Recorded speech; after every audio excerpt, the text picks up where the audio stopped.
আসসালামু আলাইকুম এভরিওয়ান, কি অবস্থা সবার, কেমন আছেন? আজকে আমি আপনাদেরকে আমার ডেলিভারি দেওয়া 2টি পাউন্ড কেকের রেসিপি শেয়ার করব। আজকের এই পাউন্ড কেকটি ছিল একটি টুটি ফুটি পাউন্ড কেক। কীভাবে পারফেক্টভাবে বানিয়েছি সেই ভিডিওটা আজকে আপনাদের সাথে শেয়ার করছি, আশা করছি ভালো লাগবে। আজকের এই পাউন্ড কেকটা বানানোর জন্য প্রথমে একটি চালনির মধ্যে মেজারমেন্ট কাপে 2 কাপ ময়দা নিয়ে নিচ্ছি। আর ময়দাটা অবশ্যই আলতোভাবে নিতে হবে। তারপরে দিয়ে দিচ্ছি 2 চা চামচ বেকিং পাউডার, হাফ চা চামচ দিয়ে দিচ্ছি বেকিং সোডা, হাফ চা চামচ দিয়ে দিচ্ছি স্বাদ মতো লবণ। এখন সবগুলো শুকনো উপকরণ ভালোভাবে মিশিয়ে চেলে বাটিটা এক সাইডে ডেকে রেখে দিব। অন্য আরেকটি বাটির মধ্যে রুম টেম্পারেচার থাকা 50 গ্রাম বাটার নিয়ে নিচ্ছি। আমি এখানে মিল্ক বাটারটা নিয়েছি। তারপরে বাটারটা মেল্ট করে তারপরে এখানে দিয়ে দিচ্ছি 150 গ্রাম রান্নার তেল। আর তেল আর বাটার মিলে এখানে মেজারমেন্ট কাপের 1 কাপ নিয়েছি। এখন অন্য আরেকটি বাটির মধ্যে রুম টেম্পারেচার থাকা 4টি ডিম ভেঙে নিয়েছি।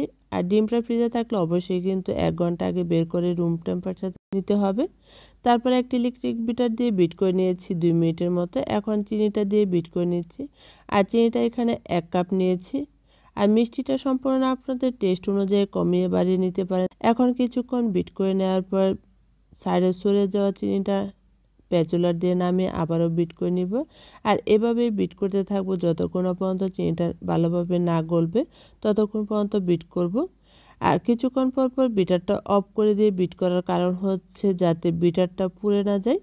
এখন আবারও বিটারটা অফ করে সাইডের অংশটা নামিয়ে বিট করে নিচ্ছি।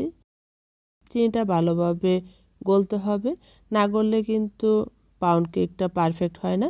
এখন ভালোভাবে চিনিটা যখন মিশে গেছে তখন এর মধ্যে 1 চা চামচ ম্যাঙ্গো এসেন্স দিয়ে দিচ্ছি, ভ্যানিলা ইমালশন দিয়ে দিচ্ছি 1 চা চামচ।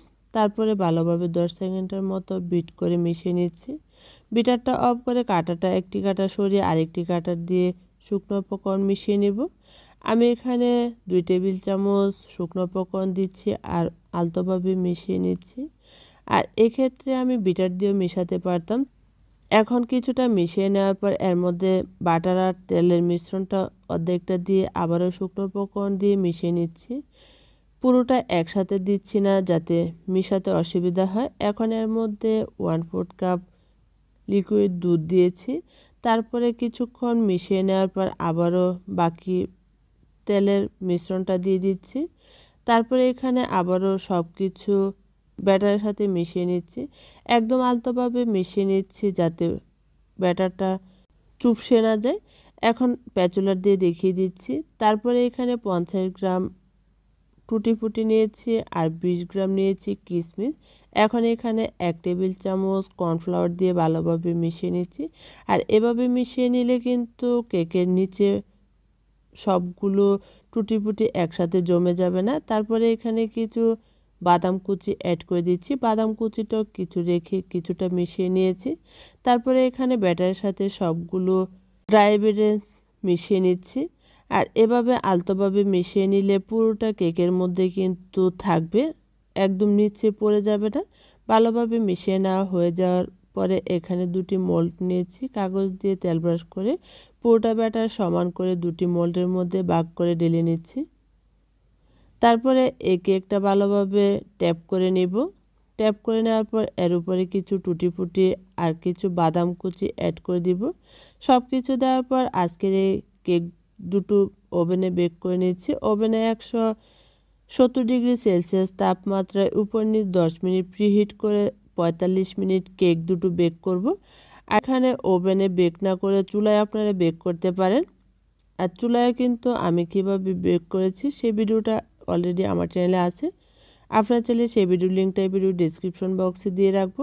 তারপরে এখানে 45 মিনিট পর কেকটা ওভেন থেকে বের করে আপনাদেরকে দেখিয়ে দিচ্ছি। সাথে সাথে এখানে কিছু মিল্ক সিরাপ দিয়ে দিচ্ছি। আর মিল্ক সিরাপটা আমি 2 টেবিল চামচ গুঁড়ার দুধ, 1 টেবিল চামচ চিনি দিয়ে 1/2 কাপ পানি দিয়ে মিল্ক সিরাপটা বানিয়ে নিয়েছি। গরম কেকের মধ্যে সাথে সাথে মিল্ক সিরাপটা দিয়ে নিচ্ছি এ কারণে যাতে উপরটা ড্রাই না হয়ে যায়, খুবই সফট থাকবে। তারপরে এখানে সাথে সাথে মোল্ড আউট করে কাগজটা সরিয়ে নিব। আর এই কাগজটা সরিয়ে ঠান্ডা করে কেকটি আপনাদেরকে দেখিয়ে দিচ্ছি। দেখুন, এই কেকটা ঠান্ডা করে নেওয়ার আগেই কিন্তু আমি মোল্ড আউট করে নিয়েছি। এখন কাগজটা সরিয়ে তারপরে আপনাদেরকে দেখিয়ে দিচ্ছি। দেখুন কেকটা মাশাআল্লাহ খুবই সফট হয়েছে আর খুবই পারফেক্ট হয়েছে। এখন এই কেকটি আমি আমার মতো করে স্লাইস করে কেটে নিচ্ছি। আর এই কেকটি ছিল আমার ডেলিভারি দেওয়া কেক, তাই এই কেকটি আমি একটি র্যাপিং পেপার দিয়ে র্যাপ করে তারপরে বক্সে করে এই কেকটি আমি ডেলিভারি করব। আর ভিতরের অংশটা আপনাদেরকে দেখিয়ে দিচ্ছি। দেখুন মাশাআল্লাহ কতটা পারফেক্ট হয়েছে আর কতটা সফট হয়েছে। আর এই কেকটি চাইলে আপনারা তেল দিয়েও করতে পারেন, না হলে শুধু বাটার দিয়েও কিন্তু করতে পারেন। আশা করছি আমার আজকের পুরো রেসিপিটি আপনাদের কাছে ভালো লেগেছে। আবারও দেখা হবে নতুন কোনো ভিডিও নিয়ে। সে পর্যন্ত ভালো থাকবেন। আল্লাহ হাফেজ।